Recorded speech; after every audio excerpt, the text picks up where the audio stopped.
안녕하세요. 미국 주식으로 은퇴하기 미주은입니다. 어제 월요일이었는데 긍정적인 에너지 가득 안고 힘차게 한 주 시작하셨는지 모르겠습니다. 저는 여러분들 잘 알고 계신 것처럼 호텔에서 일을 하고 있는데요. 호텔 비즈니스는 보통 일요일하고 월요일이 가장 한가합니다. 그런데 어제 같은 경우는 좀 심하게 한가하더라고요. 최근에 인도네시아 지역의 바이러스가 극성을 부리면서 호텔 점유율이 굉장히 많이 낮아졌습니다. 어제는 그 많은 객실 중에서 단 4방만이 판매가 됐거든요. 거기에다가 제가 함께 일하고 있는 동료들이 지금 무급 휴가를 많이 떠나 있는 상황입니다. 한 50% 정도가 무급 휴가를 지금 가고 있어서요. 호텔이 텅텅 비었습니다. 고객도 없고 또 같이 일하는 동료들도 없기 때문에 제가 이렇게 호텔을 거닐고 있으면 굉장히 쓸쓸한 느낌이 들더라고요. 자, 그럼에도 불구하고 이 또한 지나가리라 라는 생각을 가지고 요즘 힘을 내고 있습니다. 혹시나 서비스 산업에 종사하고 계신 분들, 호텔리어 아니면 항공산업, 그 밖에도 여행산업에 종사하시는 분들은 저랑 상황이 굉장히 비슷하실 텐데 이렇게 어려움을 겪고 계신 분들 조금 더 힘내시라고 응원의 말씀을 먼저 드리고 싶습니다. 자, 그러면 7월 27일 화요일 아침에 보내드리는 오늘의 미국 주식 뉴스 바로 시작합니다.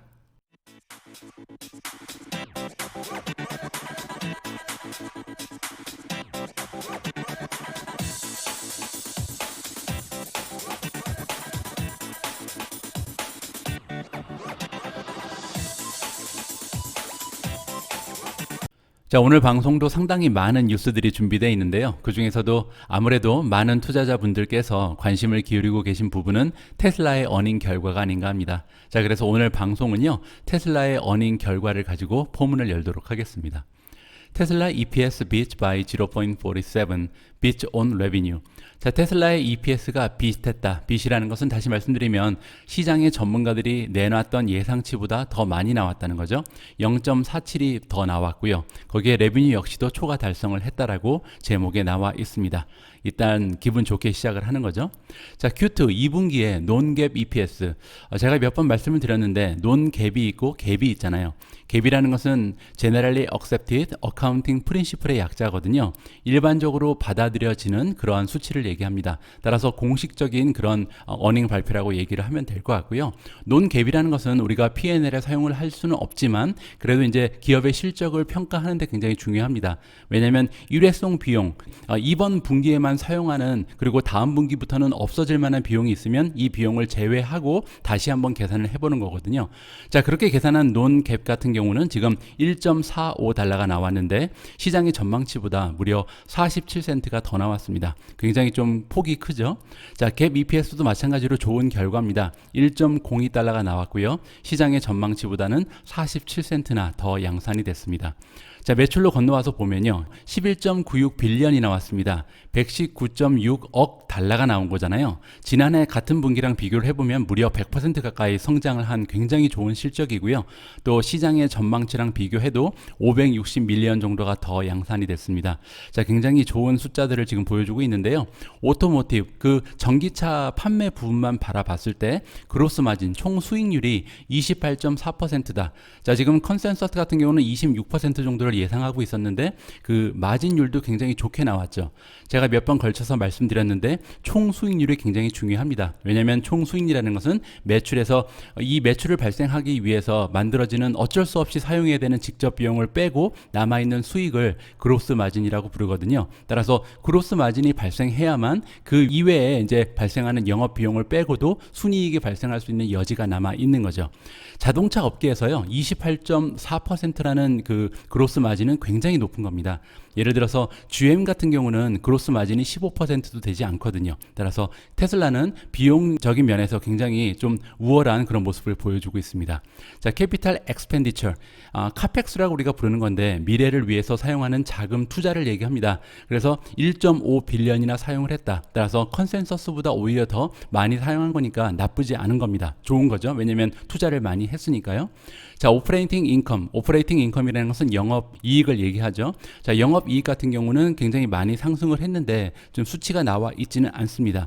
하지만 볼륨 그로스, 지금 판매량이 늘어나고 그리고 코스트 리덕션이니까 비용을 잘 절감함으로써 오퍼레이팅 인컴을 굉장히 극대화했다라고 지금 코멘트가 나와 있습니다. 테슬라는요, 2분기에 판매한 실적이 20만 대를 넘어갔죠. 20만 1250대를 총 판매량으로 지금 보여주고 있습니다. 자, 테슬라 같은 경우는 워낙 많은 분들께서 투자하고 계신 종목이기 때문에 어닝 결과도 조금 더 자세히 전해드리면 좋을 것 같다는 생각을 했습니다. 자, 그래서 기사를 하나 더 읽어보도록 하겠습니다. 테슬라가 올라가고 있다. 이번에 어닝 결과를 발표한 다음에 올라가고 있다는 건데, 좋은 결과가 뭐였냐면요, 오버 1 빌리언이니까 10억 달러가 넘어가는 순이익을 이번에 어닝에서 발표를 했다고 합니다. 자, 테슬라의 주가가 하늘을 향해서 올라가고 있는데요, 이번에 10억 달러를 넘어가는 갭 넷 인컴, 갭이라는 것은 다시 한번 말씀드리지만 공식적으로 인정이 되는 그런 수치잖아요. 따라서 공식적으로 드디어 순이익이 10억 달러를 넘어갔다는 반가운 소식입니다. 자, 그리고 테슬라의 순이익이 이렇게 10억 달러를 넘어선 것은 역사상 처음 있는 일이다라고 반가운 소식을 전해주네요. 자, 정확한 수치를 보면요, 이번에 갭 넷 인컴 같은 경우는 11억 달러를 만들어냈고요, 논 갭으로 살펴보면 훨씬 더 좋습니다. 16억 달러가 나와 있는데요, 여기 두 수치를 비교함으로써 우리가 알아볼 수 있는 것은 일회성 비용이 약 0.5 빌리언 정도 됐구나, 한 5억 달러 정도가 일회성 비용이었구나라는 것을 살펴볼 수가 있는 거죠. 자, 이번에 이렇게 10억 달러라는 그 갭 넷 인컴을 만들어낸 것이 왜 이렇게 중요한 의미가 있냐면요, 테슬라에 대해서 굉장히 비판하는 시각을 가진 분들이 항상 말씀하시는 것들이, 순이익이 지금 플러스로 나와 있지만 사실 탄소 배출권을 판매하는 그런 수익을 빼고 나면은 역시 적자 기업이다라고 비판을 많이 하는 목소리가 있습니다. 자, 그런데요, 이번에 탄소 배출권, 즉 여기 보시면은 요 크레딧이 이제 탄소 배출권인데, 탄소 배출권으로 만들어낸 매출이요 354 밀리언밖에 되지 않습니다. 따라서 이 탄소 배출권을 빼고 나서도 순이익이 굉장히 많이 남아 있는 거잖아요. 이러한 의미에서 이번에 1 빌리언을 초과하는 이러한 순이익을 만들어낸 것은 테슬라 그 투자에 있어서 굉장히 중요한 하나의 핵심 요소다라고 우리가 생각을 해볼 수가 있겠습니다. 자, 이번에 오퍼레이팅 마진 역시도 11%를 기록하면서 작년에 5.4%보다 훨씬 더 좋은 모습을 보였습니다. 비용도 잘 조절이 되고 있다는 거죠. 자, 이번에는 오퍼레이션 사이드, 즉 영업 쪽을 좀 살펴보면요, 기가 팩토리가 지금 샹하이에 있잖아요. 이 샹하이의 공장은 마이너 인터럽션, 작은 그 방해 요소들이 있었다고 합니다. 뭐 예를 들어서 서플라이 체인 챌린지라는 것은 이제 부품 공급이 조금 어려움을 겪었다라고 해석을 해볼 수가 있고요. 또 팩토리 업그레이드를 했다, 그러니까 공장의 시설을 조금 더 다듬었다는 얘기죠. 자, 그러면서 약간의 방해 요소가 있었지만 그럼에도 불구하고 샹하이 공장에서 나오는 지금 프로덕션, 생산량은 굉장히 강한 모습을 보여주고 있다. 자, 이번에는 유럽으로 건너와 보겠습니다. 유럽의 지금 디맨드, 수요가 서플라이 위로 올라가 있다. 이 얘기는 뭐냐면요, 없어서 못 팔고 있다는 얘기잖아요. 공급량이 모자른다. 따라서 지금 테슬라를 구입하기 위해서 기다리는 시간이 굉장히 기다려지고 있다. 이렇게 나와 있습니다. 빨리 이제 생산량을 늘려야겠죠. 자, 그래서 우리는 지금 인스톨링 하고 있다, 설치하고 있다는 거죠. 그 이퀴먼트는 이제 설비죠. 설비 같은 걸 설치하고 있고, 또한 이 도구들이라는 것은 장비들이죠. 장비들을 테스팅하고 있다. 왜냐하면 가능한 한 빨리 베를린에 있는 공장을 가동하기 위해서 열심히 노력하고 있다라고 얘기를 해주고 있습니다. 자, 이번에 테슬라가 또 어떤 말을 해줬냐면요, 어닝 결과 하면서 멀티 이어 딜리버리 목표치가 있잖아요. 매년 생산량 그리고 판매량을 50%씩 상향 조정하겠다라고 발표를 한 적이 있습니다. 생산량 수를 50%씩 계속 올린다는 것이 굉장히 중요한 장기적인 목표인데요. 왜 그런지를 이렇게 엑셀을 통해서 좀 설명을 드려볼게요. 작년에 테슬라가 판매한 그 자동차 개수가 거의 50만 대였죠. 그런데 올해 만약에 1.5배, 즉 50%의 생산량, 판매량을 늘리게 되면 75만 대를 판매하는 그런 결과가 만들어집니다. 자, 그러면 내년에 2022년에는 75만 대에서 또 50%를 향상시킬 수 있다는 계산이 나오잖아요. 그렇게 되면 112만 5천 대를 판매하게 되고요. 이런 식으로 계속해서 50%씩 매년 생산량, 판매량을 증가시킬 수 있다면 어떠한 결과가 나오냐면요, 2025년에는 약 379 9만 6,800대를 판매한다는 얘기가 나오고요. 2030년이 되면 무려 2,800만 대가 나옵니다. 물론 이제 테슬라가 자체적으로 세우고 있는 목표 역시도 2,800만 대보다는 작은 수치죠. 2,000만 대를 지금 목표로 한다고 일론 머스크가 작년에 배터리 데이에서 얘기해 줬잖아요. 자, 마찬가지로 2025년에도 370만 대가 나와 있는데 이 수치는 오히려 초과 달성할 가능성이 높습니다. 왜냐하면 지금 2021년에 75만 대만 만들어내면 되는데 사실 75만 대보다 훨씬 더 좋은 성과를 거둘 가능성이 높잖아요. 이번 분기, 2분기에도 무려 100% 가까운 성장을 작년 대비해서 보여줬기 때문에 이 수치는 아마도 90만 대를 넘어갈 가능성이 굉장히 높습니다. 그렇게 되면 앞으로 50% 매년 성장한다는 계획이 맞아떨어질 가능성이 굉장히 높다. 그런 의미에서 이번 어닝 결과는요, 굉장히 좋은 점이 많이 들어가 있는 굉장히 훌륭한 어닝 결과 발표였다고 해석을 해볼 수가 있겠습니다. 자, 지금까지 테슬라의 멋진 어닝 결과를 함께 살펴보셨는데요. 오늘은 또 어떤 기업이 어닝 발표를 하는지 궁금해지죠? 그래서 팁 랭스에 들어가서 칼렌더를 한번 보도록 하겠습니다. 어닝즈 칼렌더 들어가시면 오늘 날짜로 어떠한 기업들이 지금 어닝 발표하기 위해서 줄을 서 있는지 직접 살펴보실 수가 있습니다. 자, 오늘 보시면은 27일 맞죠? AAPL은 애플이죠. 그리고 MSFT는 마이크로소프트입니다. 오늘 대단하네요. 애플과 마이크로소프트의 어닝이 기다리고 있고요. 오늘 저녁에 또 발표하는 기업이 있는데 AMD 역시도 어닝 결과를 앞두고 있고요. 마찬가지로 구글이 어닝 결과를 발표하는 날입니다. 따라서 오늘 굵직굵직한 어닝 결과가 많이 나와 있다. 내일 아침에 제가 이 결과 취합해서 여러분들과 공유하도록 하겠습니다. 제가 어제 보내드린 오늘의 미국 주식 뉴스에서 중국 당국의 규제가 점점 더 강화되면서 중국 기업에 대한 투자 확률이 조금씩 떨어지는 게 아닌가 우려를 여러분들과 공유한 바가 있는데요. 오늘 아침에 일어나서 기사를 읽어보니까 아니나 다를까 좀 중국 기업들의 주가가 많이 떨어져 있어서 여러분들과 체크하고 넘어가도록 하겠습니다. 알리바바가 일단 많이 떨어졌습니다. 월요일날 7% 넘게 떨어지는 모습을 보였고요. 그 이유는 당연히 영향을 받았다. 새로운 압력이 지금 베이징으로부터, 베이징이라는 것은 중국의 정부를 얘기하죠. 지금 중국 정부가 누구를 압력하고 있냐면 그 중국 출신의 가장 커다란 테크 기업들을 지금 압박하고 있다라는 기사가 나와 있습니다. 자, 그러면서 알리바바 말고도 많은 주식들이 하락을 했는데요. 텐센트 역시 3% 정도 떨어졌고요. 바이두가 6% 떨어졌습니다. 그리고 JD.com, 우리가 토요일 날 함께 주식 분석 끝판왕을 통해서 공부한 종목인데요. 그때 말씀드린 것처럼 중국 규제가 지금 굉장히 그 프리미엄을 낮게 형성하는데 기여하고 있다라는 말씀을 드렸는데 이번에도 역시 8.6%라는 굉장히 큰 하락폭을 보여준 주식이 되어버렸습니다. 자, 이 부분은요, 제가 어저께도 말씀드렸지만 투자하시는 분들 각자가 해석을 하셔야 될 것 같습니다. 만약에 이것이 이제 지나가는 바람이라고 보시면 지금이 매수 시점이 될 수도 있겠지만 만약에 영구적으로 중국 정부가 이러한 압력을 계속해서 행사할 것이다라고 생각을 하시는 분들께서는 중국 주식에서 어떻게 보면 조금 더 떨어져서 관망하는 것이 좋을 수도 있다라는 생각을 해봅니다. 자, 저 같은 경우에도 니우가 과연 중국 정부의 영향력 안에 들어가 있는 기업인지 아니면 그 영향력 밖으로 나갈 수 있는 기업인지 한번 판단을 해봐야 될 것 같습니다. 어제 우리가 함께 읽어본 기사 중에요. 모간 스탠리가 세큘러 성장주에 투자하는 것이 좋다라는 그런 주장을 함께 살펴본 바가 있습니다. 여기서 얘기하는 세큘러 성장주라는 것은 경기 순환에 관계없이, 경기 변동에 관계없이 꾸준한 성장을 보일 수 있는 이런 주식들을 얘기하잖아요.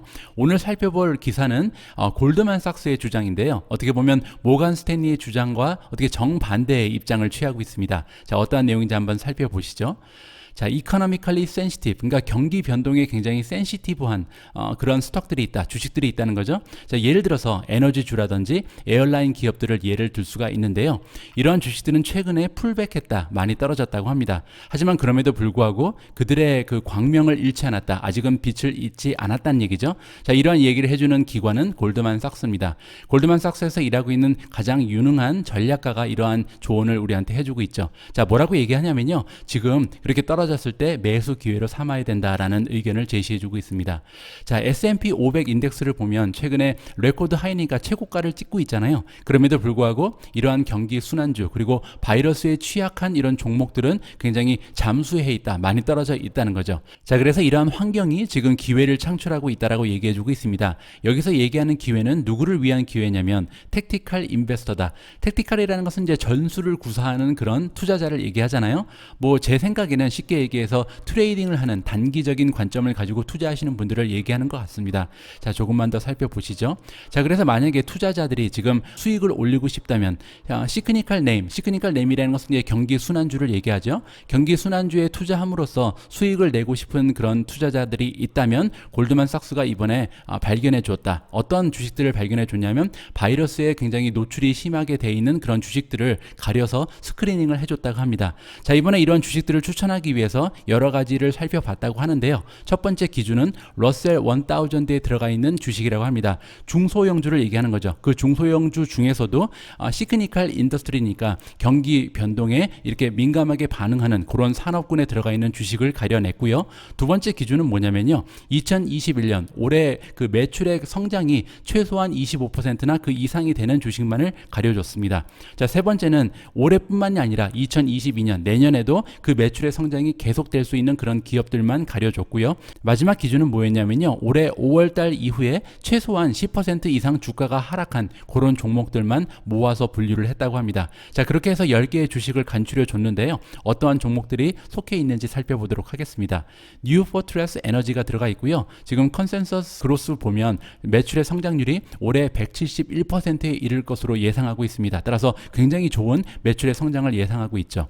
젯블루 에어웨이즈는 지금 90%나 매출이 성장할 것으로 예측하고 있고요. 업스타트 홀딩스 157%, 발레로 에너지가 44% 성장, 그리고 프리포트 맥모란이 57%, 유나이티드 에어라인즈가 66%, 고헬스가 41%고요. 할리 데이비슨이 34%, 사우스웨스트 에어라인 역시도 매출이 75%나 성장할 것으로 기대하고 있습니다.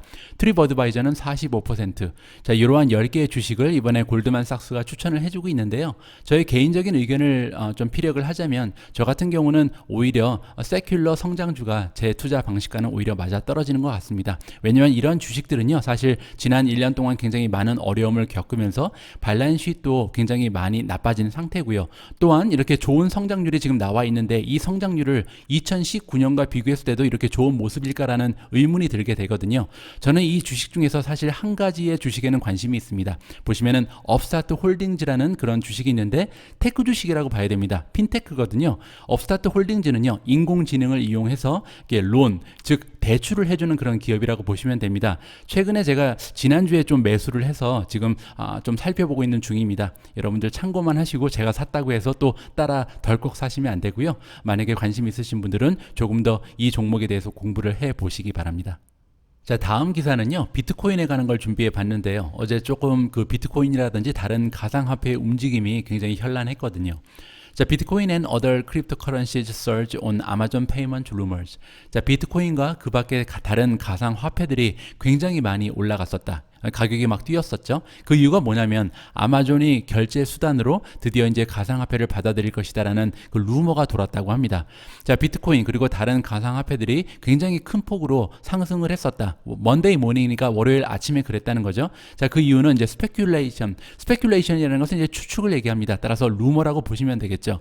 이커머스 자이언트 기업인 아마존이 굉장히 빠른 시일 내에 이 가상화폐를 결제 수단으로 받아들일 것이다. 이러한 루머가 돌면서 비트코인이 지금 38,000달러를 넘어가는 12%의 상승률을 보여줬다라는 기사가 나와 있습니다.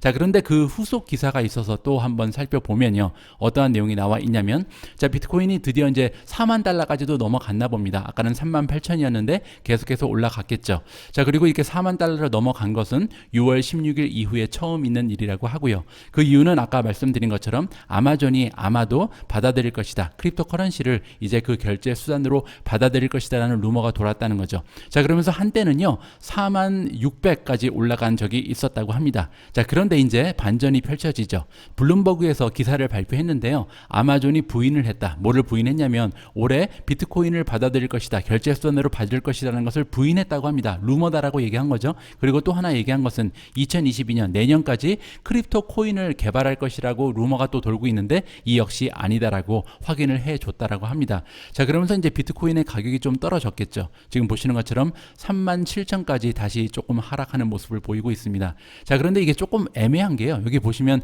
아마존이 부정을 했다. 올해 비트코인을 결제 수단으로 받는 것을 부정했다라고 나와 있잖아요. 그 얘기는 뭐냐면 올해는 안 받겠지만 내년에는 받을 수도 있다라는 말로 해석을 해볼 수도 있습니다. 이거는 이제 관점에 따라서 굉장히 다르게 해석이 가능한 그런 문구라고 생각이 드네요. 뭐 저 같은 경우는요, 지금 비트코인을 가지고 있지는 않지만 코인베이스에는 투자를 하고 있습니다. 왜냐하면 이렇게 비트코인 가격이 올라갔다 내려갔다 하면서 가장 많은 혜택을 받을 수 있는 기업은 코인베이스라고 보거든요. 어제 역시도 이런 루머 덕분에 9%가 넘는 주가의 상승을 보여준 기업이 코인베이스였습니다. 자, 다음에 함께 읽어볼 기사는요, 팔란티어 관련된 뉴스를 준비했습니다. 만약에 여러분들 중에 팔란티어에 투자하고 계신 분들께서는 최근에 주가 흐름이 좋지 않아서 좀 마음 고생을 하실 텐데 이번 뉴스 보시면서 힘을 좀 내셨으면 합니다. Palantir and U.S. government to continue work on COVID-19 vaccine distribution. 자, 팔란티어와 미국의 정부가 계속해서 함께 일할 것이다. 자, 뭐를 가지고 함께 일하냐면요, COVID-19 백신을 디스트리뷰션, 분배하는 과정을 함께 진행할 것이다라는 기사의 제목입니다. 자, 팔란티어는 HHS 오피스랑 일을 한다고 써 있는데요. 헬스 앤 휴먼 서비스라고 보시면 될 것 같습니다. 한국으로 치면은 보건복지부 정도 되겠죠. 자, 이 부서와 함께 일을 하는데요. 제공을 한다. 소프트웨어 플랫폼을 이 부서에 제공을 해서 이들이 매니지, 관리할 수 있게 한다는 거죠. 그러니까 미국에서 만드는 그 백신을 분배하는 전략을 수립하는 데 도움을 줄 수 있다라고 나와 있습니다. 자, 그리고 세계 곳곳으로 이러한 백신을 지금 분배하고 있는데 이 과정을 또 쉽게 만들어 주고요. 또한 에퀴티와 에피카시를 임프루브한다, 향상시킨다. 여기서 얘기하는 에퀴티라는 것은 공정성을 얘기합니다. 그리고 에피카시라는 것은 이제 효율을 높여주는 거잖아요. 백신을 분배하는 과정, 이 백신 프로그램이 공평하게 진행될 수 있고 또 효율적으로 진행될 수 있도록 관리를 해주는 소프트웨어를 제공한다. 이렇게 우리가 생각을 해볼 수가 있겠습니다. 계약 기간은 1년이고요. 자, 팔란티어 소프트웨어는 파워즈한다. 파워는 이제 구동한다는 거죠. 뭐를 구동하냐면 타이버리어스인지 티버리어스인지 모르겠지만 이 프로그램은 지금 HHS가 가지고 있는 백신 프로그램인데요. 이 플랫폼을 이번에 팔란티어가 계속해서 구동을 하는데 도움을 줄 수 있다는 거죠. 그런데 한번 살펴봤더니요, 이 타이버리어스라는 것은 팔란티어가 만든 그런 플랫폼입니다.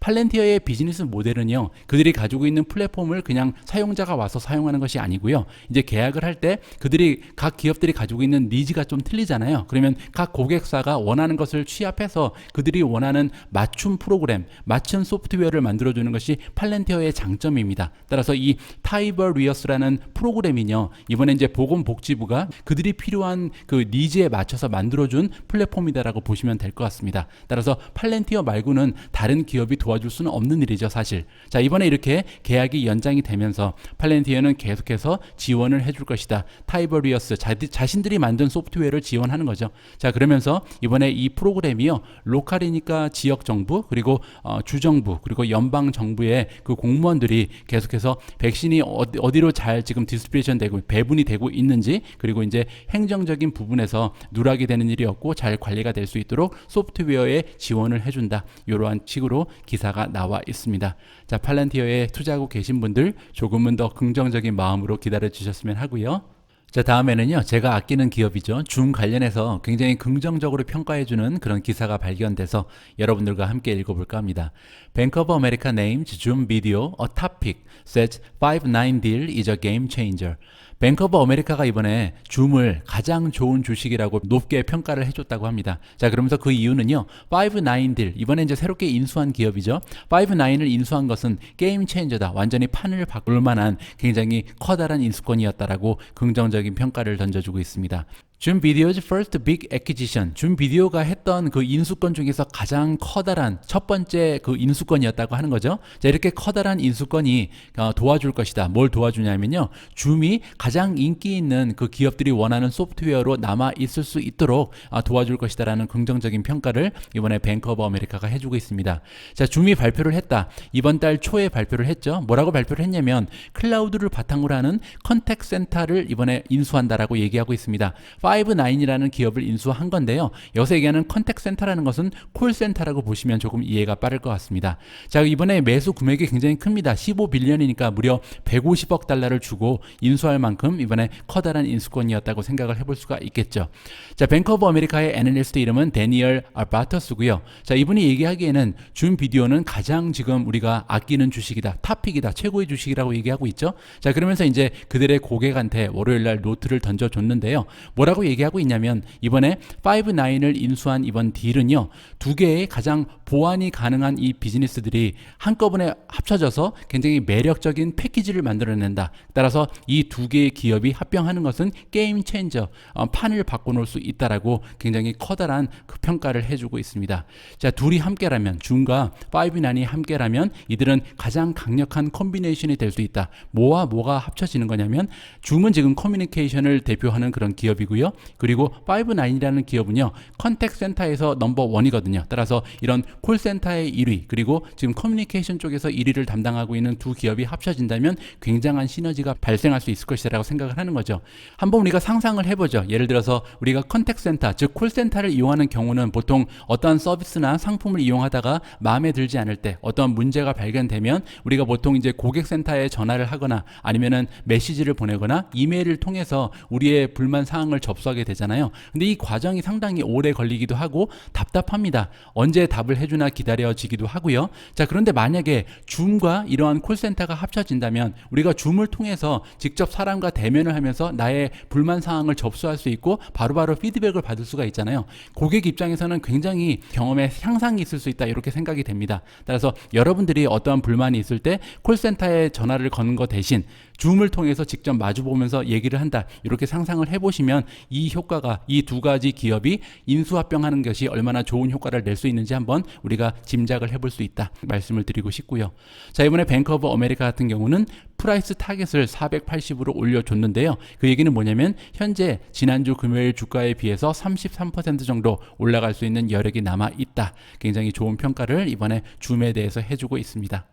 제가 준비한 마지막 기사는요, 여러분들이 굉장히 좋아하시는 전문가 분들 중에 한 분이죠. 펀드스트랏의 톰 리를 한번 모셔보겠습니다. 자, 톰 리가 어떤 주장을 해주시는지 그의 의견을 함께 읽어보도록 하겠습니다. 펀드스트랏 톰 리 says it's not too late to buy market near record highs, but avoid these sectors. 자, 펀드스트랏의 대표님이죠. 톰 리가 말씀하시기를 아직까지는 늦지 않았다. 바이 마켓이니까 시장에 진입하기에 늦지 않았다는 말씀을 해주고 계십니다. 자, 지금 레코드 하이에 올라가 있다. 최고점을 찍는 상황인데도 불구하고 주식 투자를 하기에 늦지 않았다는 의견을 던져주고 있는데요. 그럼에도 불구하고 이 섹터들, 다음과 같은 섹터는 피해야 한다라고 위험한 섹터를 우리한테 찝어주고 있습니다. 자, 톰 리는 불리시하다, 굉장히 긍정적으로 보고 있다는 거죠. 2021년 말까지도 주식시장이 계속해서 좋은 모습을 보일 거라는 의견을 제시하고 있는 그런 전문가분 중에 한 명입니다. 자, 그런데요, 지금 여러분들 알고 계신 것처럼 3대 지수가 모두 정점에 올라가 있잖아요. 그럼에도 불구하고 계속 올라갈 것이다라는 예측을 하고 있는 것이 톰입니다. 자, 그러나 이번에 이 전략가가 CNBC에 얘기하기를요, 마켓의 세 가지 부분, 그러니까 섹터가 세 개가 있는데 이 섹터에는 투자를 하지 않는 것이 좋겠다, 나는 좋게 보지 않는다라고 의견을 제시해주고 있습니다. 첫 번째 섹터는요, 유틸리티입니다. 유틸리티가 좋아 보이지 않고요. 두 번째는 컨슈머 스테이플즈. 컨슈머 스테이플즈는 경기 순환주의 반대죠. 필수 소비재라고 보시면 될 것 같습니다. 경기에 상관없이 우리가 항상 소비를 해야 되는 이런 물품들을 얘기하죠. 뭐 담배 회사라든지 코카콜라, 펩시, 아니면 월마트, 뭐 이러한 주식들을 상상하시면 될 것 같습니다. 이러한 주식들은 좋은 모습을 보이지 않을 가능성이 높다는 거죠. 자, 그러면서 이번에 톰 리가 얘기해 주기를요, 그가 볼 때 리츠도 좋지 않다, 리츠에 대해서 장밋빛 미래를 보지 않는다라고 인정을 하고 있습니다. 리츠라는 것은 여러분 부동산 주식을 얘기합니다. Real Estate Investment Trust의 약자인데요. 그래서 부동산이 뒤에 숨어 있는 그러한 주식들을 얘기한다라고 이해하시면 될 것 같고요. 컨트라딕토리라는 것은 두 개가 상충한다는 얘기거든요. 따라서 내 말이 좀 상충되는 부분이 있긴 하지만 나는 지금 리플레이션을 기대하고 있다. 프로라는 것은 찬성한다는 거거든요. 따라서 리플레이션이 발생할 것으로 보고 있다. 이 인플레이션이 올라갈 것으로 보고 있다는 거죠. 그리고 또한 나는 찬성한다. Asset Based Trade니까 뒤에 이제 자산이 버티고 있는 그런 주식들을 좋게 본다는 거죠. 그럼에도 불구하고 내가 이렇게 리츠에 대해서 좋지 않은 평가를 하는 이유는 뭐냐면 현재 캐피탈리제이션 레이시 굉장히 너무나 낮게 형성돼 있다. 이러한 의견을 던져주고 있습니다. 이 얘기가 뭐냐면요. 캐피탈리제이션 레이시라는 것은 자산의 금액이 있잖아요. 그 밸류가 있죠. 자산의 밸류에 비해서 수익률이 몇 퍼센트 정도 되느냐를 우리가 캐피탈리제이션 레이시라고 합니다. 그런데 여러분들 알고 계신 것처럼 최근 들어서 부동산 가격이 너무나 많이 올라갔잖아요. 부동산 가격이 너무 많이 올라갔기 때문에 자산의 가격이 커졌죠. 이 자산의 가격을 생각해 볼 때 거기에서 발생하는 수익, 예를 들어서 렌트비 같은 게 굉장히 퍼센티지가 낮아졌다는 거죠. 물론 이제 금액으로는 퍼졌겠지만 그럼에도 불구하고 레이스로 생각해 봤을 때 퍼센티지가 낮아졌기 때문에 나는 리츠 역시도 좋은 주식으로 보지 않는다. 이렇게 세 가지 섹터를 피하라고 톰님께서 우리한테 조언을 해주고 계십니다. 자, 오늘 영상은 오미주님께서 준비해 주신 야후 파이낸스 뉴스 클립을 보면서 마무리할 수 있도록 하겠습니다. 자, 오늘 보실 영상은요. 앞에서 톰리는 2021년 말까지 주식시장이 계속 올라갈 것이다라는 전망을 해주고 있잖아요. 이번에 나온 이 전문가는요. 아니다. 가까운 미래에 한 10% 정도의 조정장, 최소 10%에서 그 이상까지도 조정장이 올 가능성이 있다. 그리고 인플레이션에 대해서 굉장히 걱정하는 그런 태도를 가지고 계십니다. 자, 이분이 어떠한 근거를 통해서 이러한 주장을 하시는 지 함께 시청하시면 좋을 것 같습니다. 자, 오늘 방송도 끝까지 함께 해주신 모든 분들께 감사의 말씀을 드리고요. 여러분들 어려운 상황에 있어서도 희망 잃지 마시고 항상 긍정적인 태도를 간직하시기 바랍니다. 저는 내일 조금 더 유용한 정보 가지고 다시 인사드릴 수 있도록 하겠습니다. 우리 모두가 미국 주식 투자로 은퇴하는 그날까지 다 함께 화이팅입니다. 행복한 하루 되세요. 감사합니다.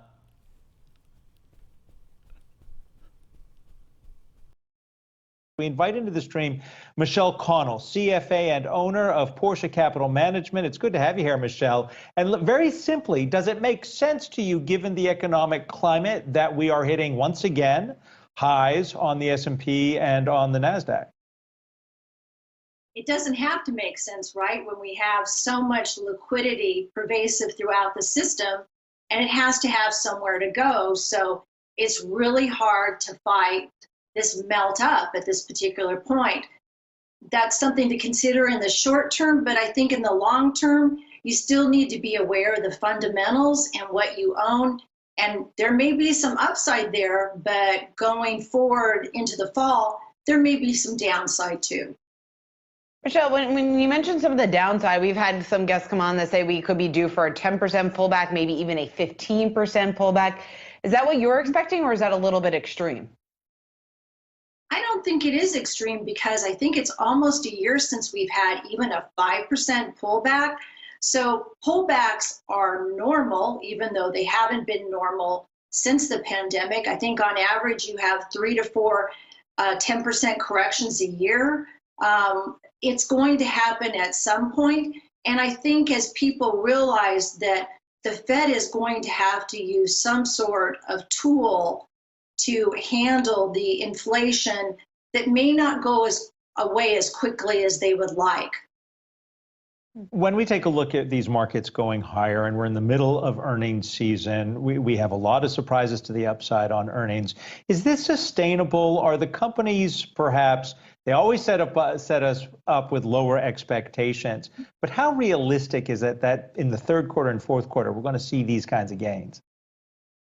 Well, when you look at the gains that we've had this year in the S&P, the majority of the upside has been through a multiple appreciation, less so on the profit margin expansion. I think that that's something to watch for, is the profit margin decrease, because companies they're acquiring or taking on more costs to continue to put goods and services into the economy. And a lot of them, as we've heard the last few days, they're starting to experiment with increasing their prices. Wonder if their price increases aren't as readily accepted. Those profit margins are going to have less upside. Michelle, you just mentioned a few minutes ago that inflation may not go away as quickly as the Fed anticipates or as the Fed projects at this point. I guess, can you unpack that just a little bit? How sticky do you think this inflation could potentially be? I look at two particular areas. I look at home prices and rent, And I think we found out yesterday the average home price is up over 23%. I know in the Dallas-Fort Worth area, our rents are up anywhere from 5 to 10%. On a national basis, you're looking at an average increase on a rent of $200. And the second part that I think is more sticky is the wage side of it. I know that, as an employee, it's really easy to take a raise. I don't think I've ever heard of an employer taking away a raise or a wage. I actually heard today that in the Dallas-Fort Worth area, there are restaurants that are offering $25 an hour plus a bonus, and they still can't get individuals to come in and wait tables. That may be my new side gig because I did it in my prior life. That's pretty tempting there. And I just can't fathom the fact that, we cannot get the employees and workers that we need. And we're looking at 50% of small businesses saying they're hurting, they need to raise prices, but they're concerned that those prices may not be digested. I hope you shared your tips when you were doing that, because I was a dishwasher at Danton's Diner in Old Orchard Beach, Maine. So, I did, Adam. Go ahead. I started as a busboy. So yes, Oh, wow. you remember where you came from. Yes, we do. Real quick, so for your clients, what is the key question they're asking you right now? Can you share that with all of us who want to make decisions about how we invest going forward? It's probably the same question or concern that investors are discussing, or a consumer in the store. Like yesterday, I was in a store in Dallas-Fort Worth, and everybody's talking about the prices. It's inflation. And especially for clients that are close to retirement or in distribution phase, they're really concerned if their portfolio is going to last, or if it's going to last, is it going to maintain their lifestyle? So those are the calls that I'm getting. Of course, they appreciate the melt up, but is this money going to last? That's the number one call that I'm getting from most of my clients. Michelle Connell of Portia at Capital Management, thanks so much for taking the time to join us today.